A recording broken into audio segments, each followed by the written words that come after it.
नमस्कार। आप सुन रहे हैं द बॉलीवुड रेडियो और मैं हूं आपके साथ आकाश। दोस्तों, किस्सा रेखा का है और हम बात कर रहे हैं 70 के दशक की।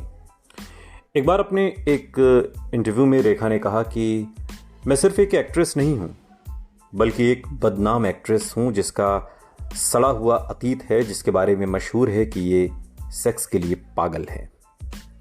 रेखा फिल्म इंडस्ट्री में बहुत जल्दी ही प्रसिद्ध हो गई थी। ये वो दौर था जब वो कम से कम 25 फिल्मों में काम कर रही थी। वो हर रोज डबल शिफ्ट करती। हालांकि ये फिल्में बेहद आम कमर्शियल फिल्में थीं। इन मसाला फिल्मों में अभिनेता साज और सनम एक फिल्म आई थी और इसके अलावा संजय खान के साथ थी उनकी हसीनों का देवता, साल 1971 में आई। विनोद मेहरा और विनोद खन्ना के साथ ऐलान 1971 की फिल्म। ये फिल्में कब आई और कब चली गई किसी को पता ही नहीं चला, लेकिन रेखा ने मानो ठान लिया था कि अपने इंटरव्यूज के जरिए वो लगातार चर्चा में बनी रहेंगी। एक फिल्म पत्रकार ने अपने इंटरव्यू के दौरान उनसे सवाल पूछा और तब रेखा ने उस सवाल के जवाब में कहा कि आप एक मर्द के करीब, बेहद करीब नहीं आ सकते अगर आप उसके साथ सेक्स नहीं करते। किसी और से रेखा ने कहा कि ये तो महज इत्तेफाक है कि मैं अब तक प्रेग्नेंट नहीं हुई। रेखा शादी से पहले सेक्स को भी सही मानती थी। उस जमाने में इसे फ्री लव कहा जाता था। शायद रेखा को अंदाजा नहीं था कि इस तरह के बयान उन्हें एक ऐसी इमेज में बांध देंगे जिससे आजाद होना आसान नहीं होगा। अपनी फिल्म एक बेचारा साल 1972 के लिए निर्माता बीएन घोष ने रेखा को साइन किया। फिल्म में रेखा के हीरो थे जितेंद्र और एक ऐसे हीरो जिन्हें इंडस्ट्री में उनके डांस के अंदाज की वजह से जंपिंग जैक का खिताब दिया गया था। रेखा ने अब तक सिर्फ बी ग्रेड हीरो के साथ फिल्में की थीं। जितेंद्र उनके पहले ए लिस्ट कोई स्टार भी थे और अपनी एक्शन फिल्म कर्ज की शानदार कामयाबी के बाद लड़कियों में जितेंद्र काफ़ी ज़्यादा पॉपुलर हो गए थे। उनकी अभी शादी नहीं हुई थी। रेखा ने उनकी कई फिल्में देखी और खूबसूरत पंजाबी जितेंद्र उन्हें बेहद पसंद आने लगे। कुछ मुलाकातों में ही दोनों की दोस्ती हो गई। फिल्म का पहला शूटिंग शेड्यूल शिमला में था। वहां की बर्फीली हवाओं के साथ जल्द ही रेखा और जितेंद्र के रोमांस की गर्मा गर्म खबरें भी आने लगी। शूटिंग से आती रिपोर्ट्स के मुताबिक जितेंद्र ने इन नज़दीकियों को बढ़ावा दिया था। वो रेखा से बेहद सलीके से बात करते। अब तक फिल्म इंडस्ट्री में रेखा का सिर्फ मजाक ही उड़ा था। पहली बार उन्हें प्यार और इज्जत का एहसास हुआ। जितेंद्र को देखकर उनकी आंखों में चमक आ जाती थी। शिमला में शूटिंग खत्म होने के बाद बंबई में भी दोनों की मुलाकातें होती रहीं। लंबी ड्राइव्स और रोमांटिक डिनर चलते रहे।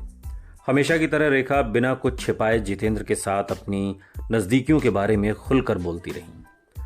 उस दौर में अपनी निजी जिंदगी की कोई भी बात रेखा छिपाती नहीं थी। इस फिल्म इंडस्ट्री को ऐसी लड़की की आदत नहीं थी। रेखा से पहले ऐसी कोई आई ही नहीं थी जो इतना खुलकर बोले। रेखा शूटिंग के प्रति अपने लापरवाह तो थी ही, अनुशासन की उनमें घोर कमी थी। फिर अगर वो प्यार में भी हों तो निर्माताओं की मुश्किलें और ज़्यादा बढ़ जाती थीं। उनके लिए प्यार के सामने काम की कोई अहमियत ही नहीं थी। इसके बावजूद उनकी फिल्में पूरी होती रहीं और कामयाब हुई। इसमें उनकी बोल्ड इमेज और उसी के मुताबिक बनवाए खुले कपड़ों का भी एक अहम योगदान था। जितेंद्र का साथ एक बेचारा की सफलता के बाद दोनों ने एक और फिल्म अनोखी अदा साल 1973 में आई इस फिल्म को साइन किया। उन दिनों से खबरें खूब छपी इस तरह की कि रेखा की मम्मी को भी बेटी के साथ जितेंद्र बेहद पसंद हैं। लेकिन बॉलीवुड के प्रेम कहानियों की तरह इस लव स्टोरी में भी एक ट्विस्ट था। कई साल से जितेंद्र की एक गर्लफ्रेंड थी जिनका नाम था शोभा। शोभा एक एयर होस्टेस थी। जितेंद्र शोभा को छोड़ने के लिए तैयार नहीं थे और इसी बात को लेकर उनके और रेखा के बीच झगड़े होने लगे। इस मामले में कई बार बहस के बाद रेखा को अंदाजा हो गया कि ये जितेंद्र के लिए ये रिश्ता सिर्फ टाइम पास से ज़्यादा कुछ नहीं है। रिश्ते में पड़ी दरारें फिल्म अनोखी अदा की शूटिंग के दौरान अब सबको नजर आने लगी। शूटिंग के सामने ही दोनों अक्सर झगड़ने लगते। फिर एक दिन फिल्म के सेट पर ही सही झगड़ा वहां भी हुआ। कई जूनियर आर्टिस्ट के सामने जितेंद्र ने रेखा के बारे में कुछ ऐसा कहा जिसे सुनकर रेखा सन्न रह गई। कहते हैं कि जितेंद्र ने यह बताया था कि रेखा के बारे में उनकी क्या राय है। रेखा की आंखों में आंसू थे। वो रोती हुई अपने मेकअप रूम की तरफ चली गई। दरअसल रेखा का दिल टूट गया था। इस वाक्य के बाद रेखा और जितेंद्र के बीच बातचीत बंद हो गई। दोनों स्टार्स के बीच तनाव साफ नजर आता था और कैमरे के लिए रोमांटिक सीन शूट करना बहुत मुश्किल। बड़ी मुश्किल से फिल्म अनोखी अदा की शूटिंग पूरी की जा सकी। कैमरा बंद होते ही दोनों एक दूसरे की तरफ देखे बिना अलग अलग दिशा में चले जाते, मानो बिल्कुल अजनबी हों।